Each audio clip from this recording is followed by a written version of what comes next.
Yes, Trish. Is Eric still there? No, actually, I did try him at his house. Did he give you any indications where he might be going? Okay, I suppose he's already made plans for dinner. All right, thank you so much. Have a nice evening. See you tomorrow. Bye. Yes? Excuse me, Mrs. Forrester. Claudia, come in. About dinner tonight, will Miss Fenmore be joining you? Ask her. She's not in the guest house. Well, then she probably won't be joining us. Excuse me for interrupting you. Not at all. Please stay for a moment. I'd like to ask you something.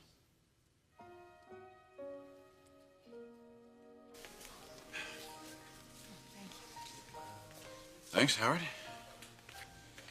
Or do I need this? Thought you might. I mean, I know they're grown-ups, and I know they're responsible. But you worry about them, I understand. Yes, they're my kids. I want them to be happy. And they will be. They're just taking a roundabout route to get there. A roundabout route to happiness. Well, isn't that the way it's always done? I guess maybe you're right. I mean, look at us. We've known each other for how many years? And now, finally, we're, Doing what we should have done years ago. This feels that right to you? Yes, it does. How about for you? For me, this feels, just about perfect.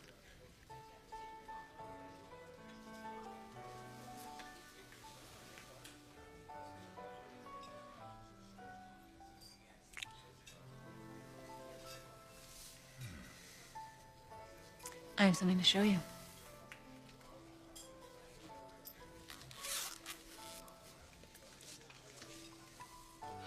Well, you're not very hungry, so you must be angry. Why? You haven't eaten or said a word in the last 15 minutes. I'm sorry. I'm not angry, at least not with you, Clarke. Oh, you shouldn't be, because I've been a very good boy. So what is it? The usual. We could have invited her to join us here tonight. I did. But Macy said she wanted to get to bed early tonight. Why? She's got that important meeting tomorrow. At work? No, with her husband, with Thorne. Oh, what's that about? Well, I hope it's about getting their marriage back on the right track, you know?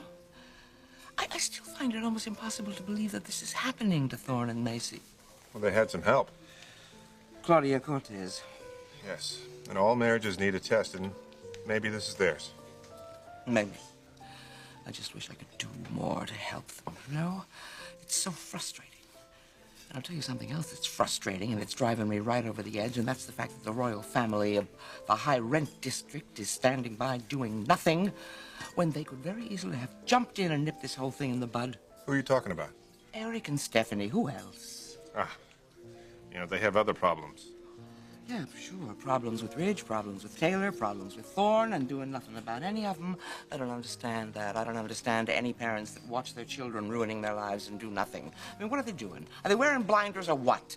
I'm telling you, I got half a mind to pick up the phone, Sally, call them right now. We are and tell them... out for an evening of distraction.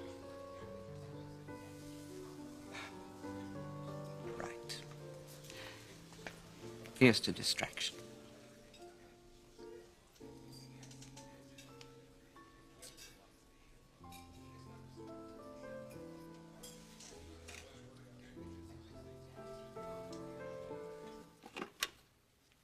He's noticing me. How could he not? He is a man. Sheila, Hi. what are you doing dressed like that? I just came out to make a pot of coffee. You make coffee dressed like that? What if Maggie comes in the bedroom and Look, I sees can't you? be concerned by your little country wife and her hang-ups, okay? I'm talking about decorum, damn it. You don't run around the house half naked. Oh, come on. James, if you and I lived here alone together, we'd always be running around half naked. You get dressed, and get dressed now before Maggie comes in here and she sees you. On your way back, would you mind stopping at the store and... What the hell is this?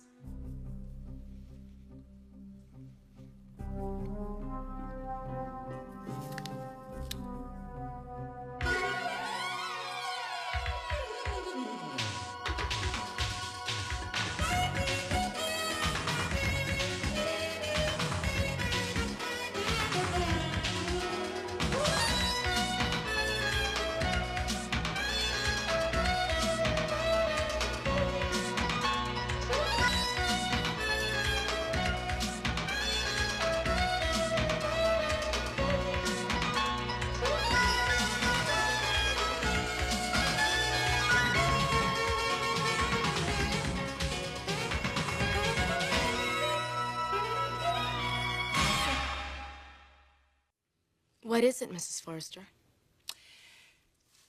I want to talk to you, how shall I put this? About your duties here at the house. I hope my duties have been satisfactory. Oh, more than satisfactory. You're a very thorough young woman.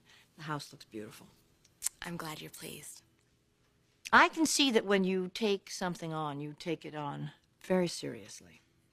Yes, I do. I'd like you to take this a little less seriously. Well, isn't that an interesting sight? It's a business meeting. Business meeting or not, I wish Eric was at home trying to talk some sense into Thorne. He does look pretty relaxed over there. I wonder if he'd look so relaxed if Stephanie knew about this. Come on, Sally, they're not married anymore. What does that matter? Stephanie is never going to let go of that man, and I don't think she'd be happy at the thought of him and Lauren Fenmore having dinner together. Come on, they're looking at designs over there. I mean, she's got a portfolio out. Now you look over there. She happens to be wearing a very alluring, very non-business-like dress. When's the last time you saw a dame wrapped around something like that in a boardroom, huh? True. She does look rather inviting, to say the least. And Eric Forrester looks like he's just about ready to accept the invitation. You worked on all this by yourself? I had no choice. Yeah, ouch. Look, I know you've been really busy. I have, but I have managed to continue working on the exclusive line for you and your stores. You know, I think this worked out better. Because if you had helped me design these, I wouldn't have done it on my own. Well, I'm anxious to see them. Oh, I can't wait for you to see them. I'm really excited about it. Well, let's not do it now. Let's do that in the morning. What do you mean in the morning? Let's look at them now. I don't want to. Come on, you're gonna love them. I think you're gonna love them. Come on, just one. One.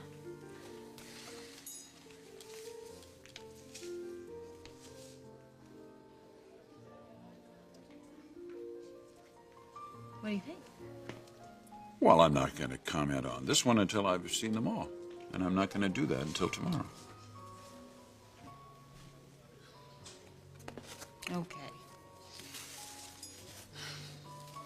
Lauren, are you pouting? Well, yes, I am pouting a little bit because I really wanted you to see the whole thing.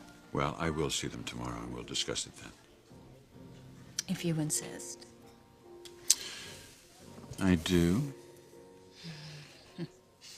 Those happen to be two of my favorite words.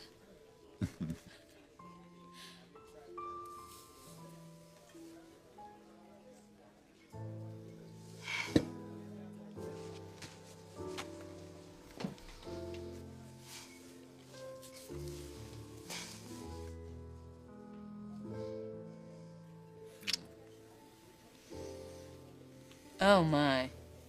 What? Sally Spectra. And who's the man with her? That's Clarke Garrison. I don't believe you've ever met him. No, but I think I'm going to because they're on their way over. Just what do you think you're doing? I was just making a pot of coffee. You're not supposed to be drinking coffee. And you certainly shouldn't be making it dressed like that. Go put some clothes on. Oh, come on, really, Maggie. It's I just- said get dressed. And then get your butt back out here.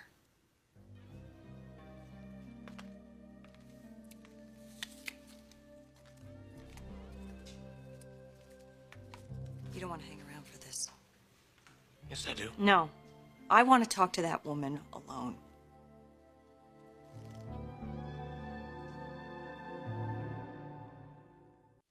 Darling, let's not have an explosion. James, Sheila is playing with you.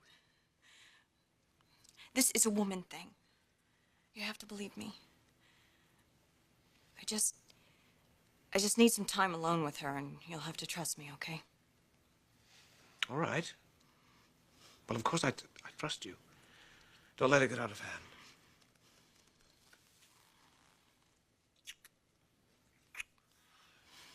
I've got some things to finish up at the office. I'll be there if you need me. Okay. All right? Mm-hmm.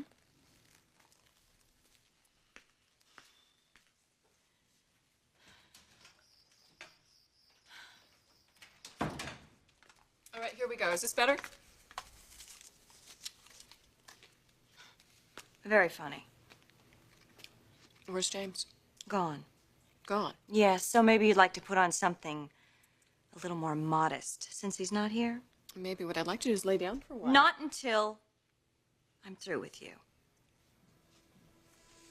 Okay. Fine, fire away. Look at you. Half naked, see-through robe. A pregnant woman throwing herself at a married man. And it doesn't even occur to you for a second that he might find this tacky little strip act vulgar and repulsive. You think that he's turned on to it, that he finds it exotic or something? Oh, Sheila. Poor Sheila. You have a lot to learn about winning an intelligent man. It's no wonder you don't have one. And maybe in the months to come, I can teach you that too.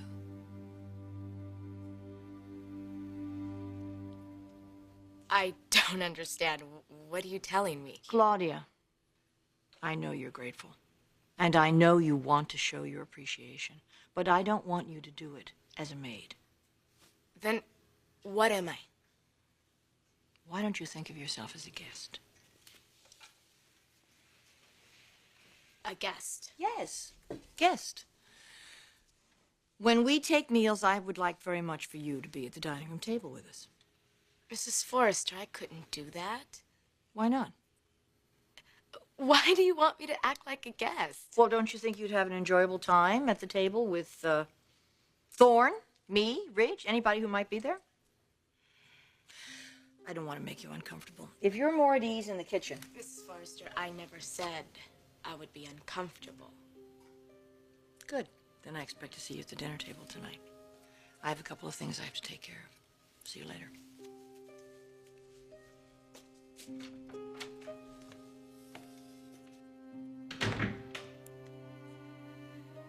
This has something to do with Thorne.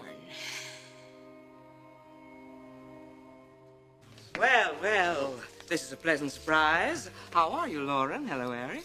Hello, Sally. Hi, Clarke Garrison. Oh, hello. You're looking very beautiful tonight, Lauren. Thank you. Well, what's the occasion? Some sort of special occasion? No, just a business date. Oh, yeah? Where's the emphasis on the business of the date? Well, you promised not to call the tabloids. Eric and I are leaving for Vegas after dinner. And then we're spending a month in Rio. Oh, and I have convinced him to sell the business. Would you be interested in buying a design house? A real design house? Right. Eric, I wonder if I could impose on you for a moment. If Lauren will excuse you, I need to talk to you alone.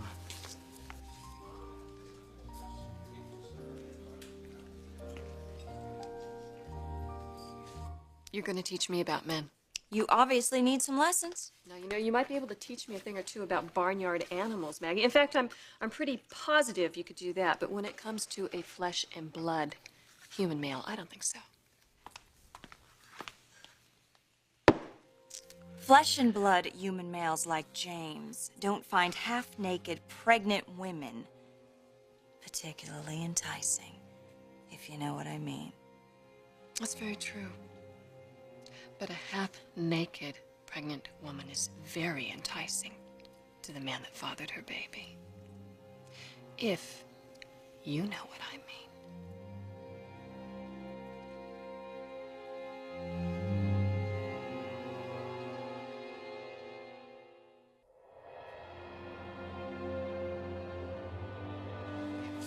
I don't think my boss appreciates your sense of humor. Oh, you didn't seem to mind it. Not too many people talk like that to Sally and walk away with a full set of teeth. Am I your hero, Clarke? Actually, I think she could get to like you. Oh, yes, because we have so much in common. A lot more than you realize. You both got a lot of nerve, a zest for life, a hunger for excitement. Has someone been telling you about me? No, Then how do you know me so well? I'm perceptive. But we've only just met. I'm very perceptive. What's in the portfolio case? Some designs I've been working on. Can I see them? No, they belong to Forrester. You're designing for Eric. Yes. You can do better than that. Oh, better than Eric Forrester. He's old hat. Hasn't had a creative idea in years. You, on the other hand. I, on the other hand, am falling in love with Eric. You be careful, Clarke.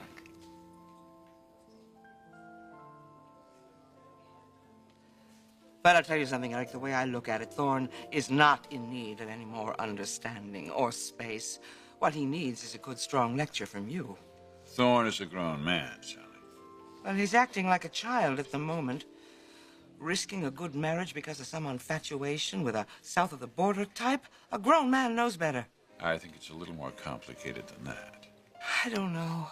All I know is that Thorne and Macy had a good marriage, and they gotta find a way to work this out. When they get together tomorrow, they will. Oh, I wish I could believe it. I wish I could. But you know how young people can be sometimes. They're so impulsive. Way too much pride, not enough understanding, not enough tolerance. One of them says the wrong thing, they could blow the whole deal.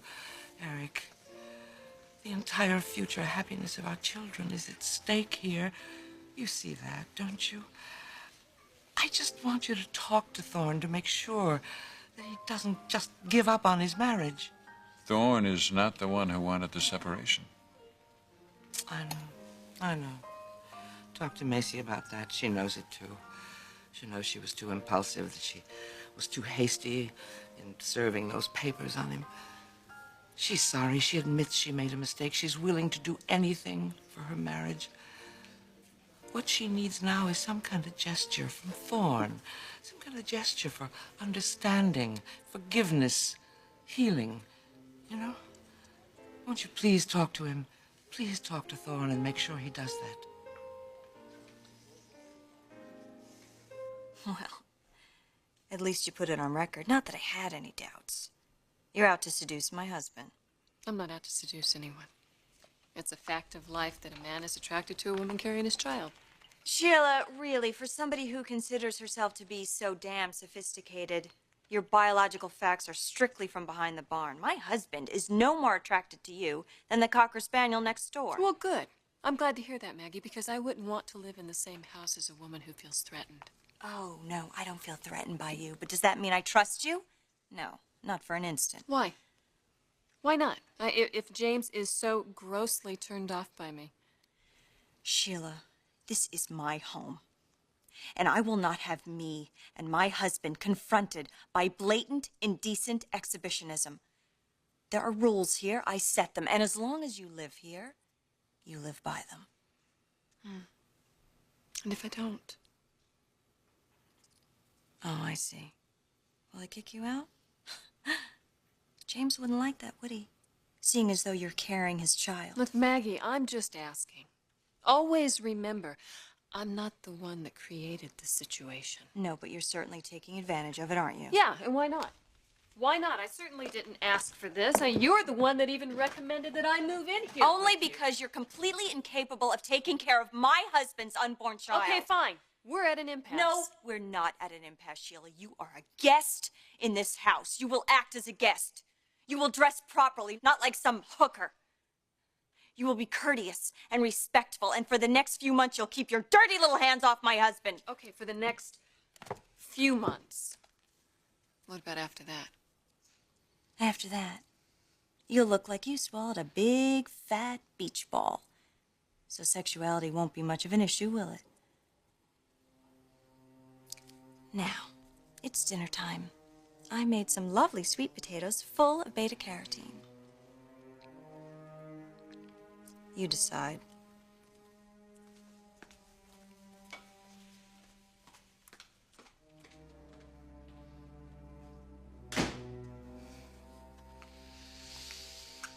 She's right, I've only got a few months left. I need some time alone with James, just the two of us. I need to get Maggie out of this house. I just need to get rid of Maggie.